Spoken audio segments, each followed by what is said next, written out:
Kasama natin si Sir Nino. Sir, ikaw na nga magkwento, kailan ka na-aksidente at ano nangyari dun sa Montero mo?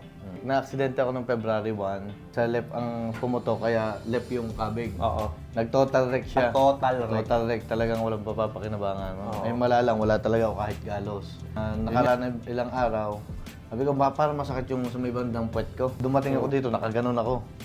As in, tagilid talaga Tagilid si na Sir. tagilid. Oo. Ni-repair siya ng kanyang kaibigan nung naman, kasama mo. Kasi meron din tayong na-treat, lumbarodiculopathy, tumagalid.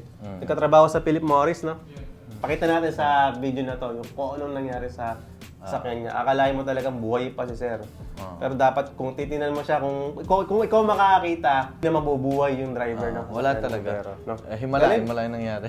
Talagang Thank you kay, milagro. kay Master Carl. Highly recommended to. Yo, congrats sir, congrats. Thank you so much. No?